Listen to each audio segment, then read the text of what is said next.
Life had never been fair to Ndubisi. At least, that was how it had always felt to him. Some people wake up every morning believing that today might bring good news.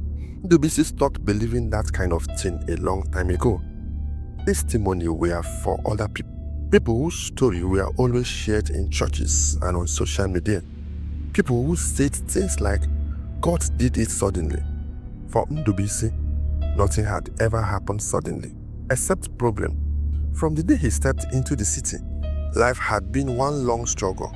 He lived in a single room, one small room with cracked walls, a leaky roof and a tin mattress that had seen better days. Paying rent was a yearly battle that left him tired before the year ever ended. Feeding was another war. Some days he ate twice, some days once, and on that worst day, he drank garri with salt and slept early, hoping sleep would silence the hunger. It had been 10 years, 10 long years since Ndubisi last visited his village. Not because he did not miss home, not because he did not think about his parents, his siblings, the red earth road, and a quiet night filled with cricket sound, but because shame is heavier than luggage. Going home empty-handed was harder than staying away hungry. Every year, he promised himself, next Christmas I will go. And every year, hardship laughed at that promise. Ndubisi had learned to survive, not to dream. Before this story continues, let me ask you something. How are you doing today? Where are you watching from? And what time is it over there? If you have not liked this story, please do. Subscribe if you haven't, share it with someone, and leave a comment telling me the parts of the story that speaks to you mostly. Now, let's start because Ndubisi's story is one that might look ordinary, but ordinary stories sometimes carry the loudest miracle. Ndubisi was not alone in the city. He had one true friend, Onyema. Onyema was more than a friend, he was family. They met years ago while working as a gate man at Evergreen Hotel in Port Harcourt. The job was not glamorous, but it paid something. And for men like them, something was enough. They worked night shift together, shared jokes to stay awake, and dreamed small dream, maybe one day owning a car or starting a small business. Then one bad day changed everything. Money went missing at the hotel. Before any proper investigation could be done, fingers were pointed. Accusations flew like stone. Ndubisi and Onyema were called into the office and told they were thieves. No proof, no listening, no chance to explain. They were sacked immediately, escorted out like criminals. That day broke something inside Ndubisi. Not because he lost the job, but because he lost dignity. From that moment, life became harder for both of them. Jobs were scarce. Landlords had no patience. Hunger became familiar, yet through it all, their friendship remained strong. When one had food, the other shared. When one was down, the other encouraged him. Ndubisi was known for one thing, his word. If Ndubisi said something was white, then it was white. No matter the weather, no matter who disagreed, he did not bend his words to please people. He did not lie to survive. That stubborn honesty had cost him opportunity, but it had also earned him respect among those who truly knew him. Before losing his job, Ndubisi owned a very old Nissan car. Calling it old was being kind. The car was cracked, faded and noisy. It coughed like a sick old man whenever he started the engine. Sometimes it stopped suddenly in traffic, causing angry drivers to shout and insult him. Still, that car was his lifeline. After work, he used it as a taxi. He drove long hours, picking passengers who complained about the heat, the bad roads, and the slow speed of the car. He smiled through insult, apologized for things that were not his fault, and thanked God for every trip that ended safely. Whatever he made from the taxi work helped him survive. But after Evergreen Hotel sent him away, the taxi became his full-time job. Morning to night, Ndubisi drove. Rain or sun, traffic or no traffic, he drove. Some days were good, some days were terrible. There were days when he spent all his earnings fixing the car instead of feeding himself. There were nights he slept inside the car because it broke down too far from home. Ndubisi refused to steal. He refused to cheat. He refused to become bitter. People often ask him, why are you suffering like this? Why not do something smart? Ndubisi would only smile and say, I will survive with clean hands. Onyema sometimes worried about him. Life is too hard for honest people, Onyema would say.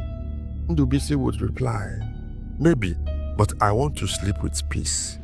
Yet deep inside, Ndubisi was tired. Tired of struggling. Tired of praying without answers. Tired of watching others move forward while he stayed in the same place. At night, when the city of Port Harcourt was quiet and street light flickered, Ndubisi often sat alone, staring at the cracked ceiling, asking himself silent questions. Will my life ever change? Is this all there is? Did I come to this city just to suffer and disappear? He had stopped expecting miracles. He believed in God, yes, but he believed that blessings were for others. For him, life was about endurance, about managing pain, about waking up every day and pushing forward, even when hope felt like a luxury. What Ndubisi did not know was that life had been quietly preparing a turning point. A single night, a simple decision, an ordinary journey. That night would change everything he believed about testimony, destiny, and second chances. But for now, Ndubisi was just a struggling man with an old Nissan car, a loyal friend, a clean heart, and a life that seemed stuck, or so he thought. When Onyema told Ndubisi about the job, Ndubisi did not believe him at first. A supermarket? He asked, looking up from where he sat outside his room, fixing one of the loosed wire in his old car. A supermarket doing what? Delivery, Onyema replied. Dispatch rider. He would take goods to customers' houses. The pay is not big, but it's steady. Steady? That word alone sounded like music to Ndubisi's ear. After years of uncertainty, steady felt like a blessing he was not sure he deserved. Still, experience had taught him not to celebrate too early. Let me just go and try my luck, he said quietly. Onyema spoke to the supervisor at the supermarket, a medium-sized store not far from a busy road in Port Harcourt. They needed someone reliable, someone who could be trusted with goods, money, and customers' addresses. Onyema mentioned Ndubisi's name and added one sentence that carried weight. He is honest. I was all. Ndubisi was called for a brief interview. No long question, no promises, just simple instruction. Deliver items. Be polite, be careful, be punctual. By the next morning, Ndubisi wore a faded but clean shirt, cleaned his shoes as best as he could, and reported early. He stood quietly, observing everything. The shelves filled with goods, the staff rushing around, the sound of customers arguing over prices. For the first time in a long while, Ndubisi felt useful again. His job was simple. When customers could not come to the store, they called. Goods were packed. Addresses were written. Ndubisi took the items and delivered them. Sometimes it was cooking oil and rice. Sometimes toiletries, sometimes carton of drinks for small events. What made him different was not speed or strength. It was respect. Every delivery began the same way. Good afternoon, sir. Good evening, ma.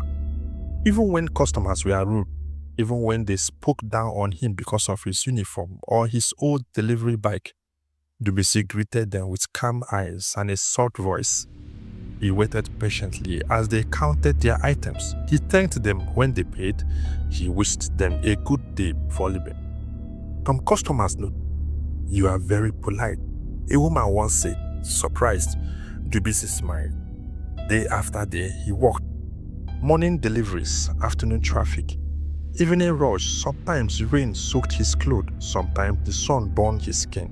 Still, he showed up. Still, he did his job like it mattered, because to him, it did. Each morning, before leaving his room, Ndubisi whispered a short prayer. God, help me not to fail today. He did not ask for riches. He did not ask for miracles. He only asked to survive another day with dignity. The supervisor began to trust him. He was never late. He never argued. He never returned with missing goods when customers called to complain. It was never about Ndubisi.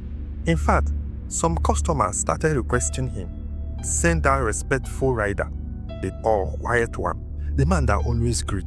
Onyema watched all this with quiet pride.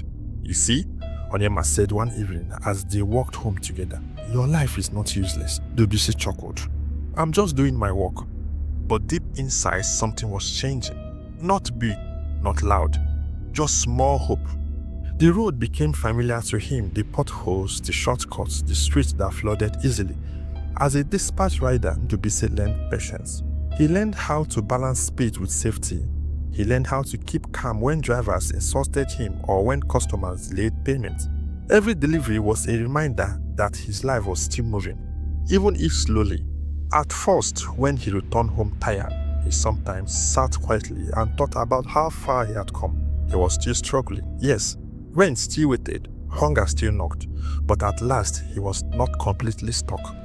Yet, there was something about the job that felt heavy. Not the work itself, but the customers. Some deliveries were scheduled late. Customers who worked long hours preferred evening drop-offs. The city at night was different, quieter, heavier, and more serious. Street lights blinked like tired eyes, and the road seemed to stretch long after sunset. Ndubisi got used to it. As a dispatch rider, he learned to move with caution. He learned which street to avoid and which shortcuts saved time. He learned how to read the mood of the nights, the silence, the distant horns, the accusation from the roadside bar. Night deliveries paid the scene, but they demanded more alertness. Still, Ndubisi never complained.